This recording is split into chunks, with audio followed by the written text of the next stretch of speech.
сәлеметсіздер ме? 20-шы сабақ көп таңбалы санды бір таңбалы санға көбейту және бөлу.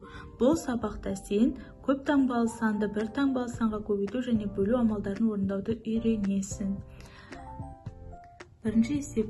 Есептеуді дұрыс орындасаң, мына сөздерді кім айтқанын білесің. Ол сөздердің мағынасын қалай түсінесің? 218.645-ті 3-ге көбейтуге.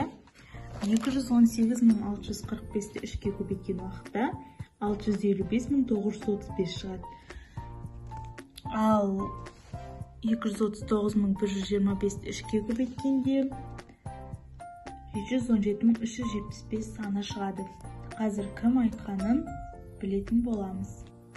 Жаңа 218.645-ті 3-ге көбейткенімізде 655.935 сан шығады.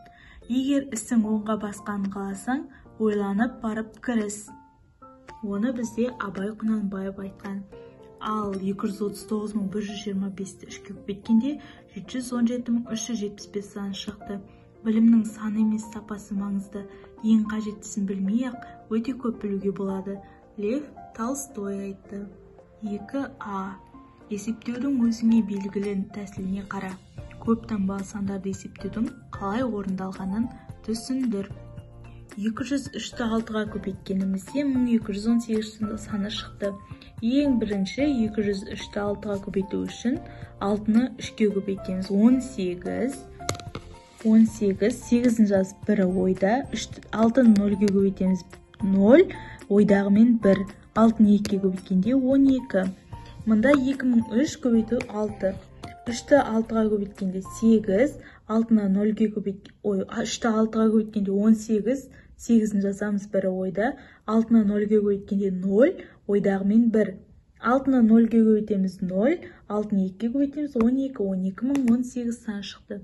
Келесі соңғысы 20.003-ті 6-ға көбейткен кезде 6-ны 3-ге көбейтеміз 18, 6-ны 0-ге көбейтеміз 0, 6-ны 0-ге көбейтеміз 0, 0, 6-ны 2-ге көбейтеміз 12.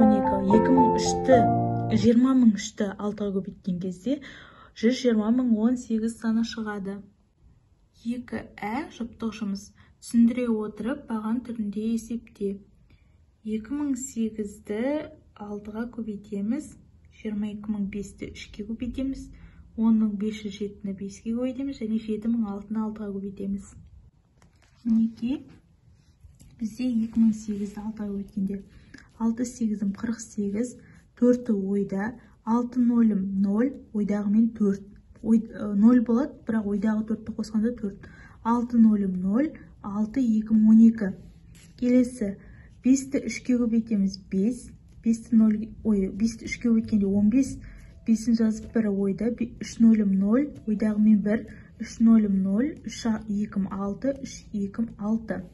10.507-ні 5-ге көбейтеміз, 5-7-ім 35, 3 ойда, 5-0-ім 0, ойдағы 3-пен 3, 5-5-ім 25, 2-сі ойда, 5-1-ім 5, ойдағымен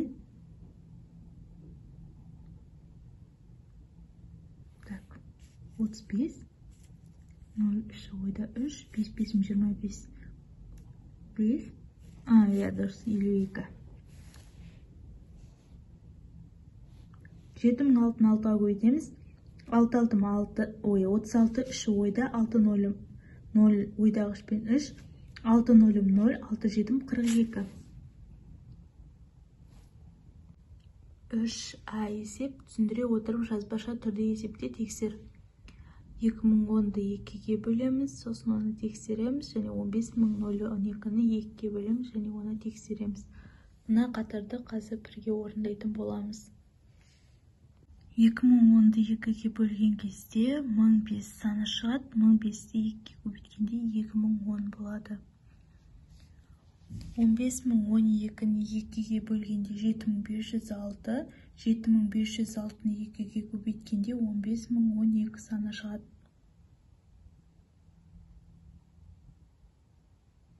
Номер 4. Есепте өзара байланысты өрнектерді тап. Біз қазір 184.308-ді 3-ге көбейтеміз, 80.599-ді 2-ге көбейтеміз, 10.693-ді 4-ге көбейтеміз. 184.308 көбейтілген 3-тен 552.924 Бұл 552.924 бөлу 3 өрнегіне сәйкес келеді.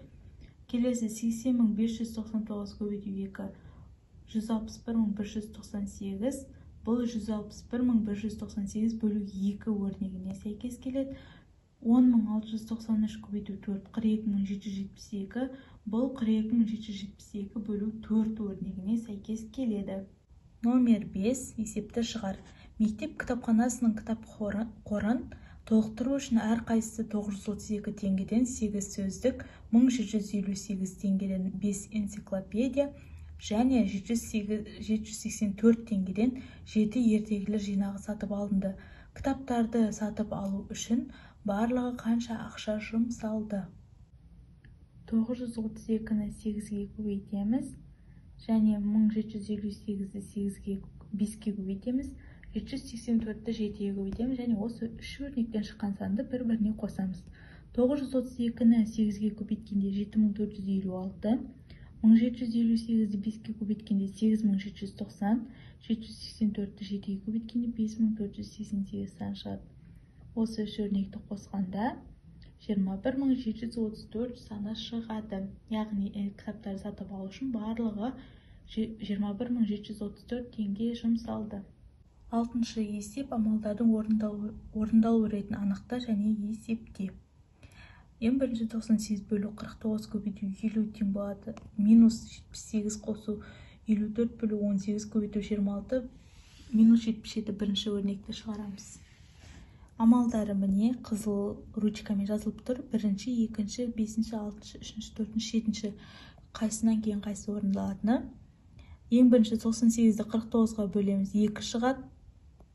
2-ні 50-ге көбейтеміз 100. 54-ті 18-ге бөлеміз 3. 3-ті 26-ға бөлеміз 78. Енді жазамыз.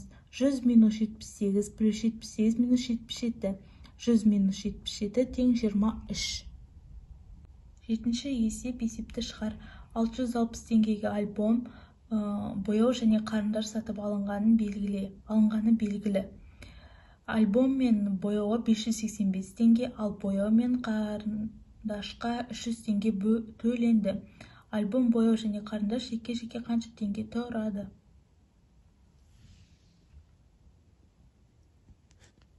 Ал 160 азайтып 585 тең 75 теңге тұрады. Бұл бізде қарындаш. 660 минус 300 тең 360. Бұл бізде альбом. 300 минус 75 тең 225. Бұл бізде бояу. 8-ші есеп тапсырманы орында. Периметрлер 80 сантиметрге тең 2 түрлі тік төртбұрышсыз. Осы тік төртбұрыштардың ауданын есепте және оларды салыстыр. Мұнда біз 2 түрлі тік төртбұрышсыздық, периметрлері 8 см болатын, қабырғалар 2 болады. Екінші тік төртбұрышта бұл қабырғалары 1 мен 3 болады. Периметр 8 екеуінде де, ал ауданы біреуінде 4 см квадрат, екіншісінде 3 см квадрат шықты. 9-шы есеп тапсырманы орында. Мектеп кітапханасындағы бірінші сөреде 5 кітап, ал екіншісінде 10 кітап тұр. Оқырмандар бірнеше кітапқа тапсырыс берді. Егер сөреде 9 кітап болса, онда қанша кітапқа тапсырыс берілді? Бірінші сөредегі барлық кітаптар орында қалу мүмкін бе? Екінші сөреде барлық кітаптар орында қалу мүмкін бе? Бірінші сөреде неше кітапқа тапсырыс беруге болады? Екінші сөреде неше кітапқа тапсырыс беруге болады? Барлық мүмкін жағдайларды қарастыр. 1508-ді 10-ды 5-ке қосамыз. 15 минус 9 тең 6. 10 қосу 5 тең 15.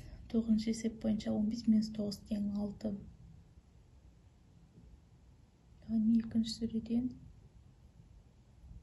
6 кітапқа тапсырыс беру болады. 10-шы есеп үй тапсырмасы есепте.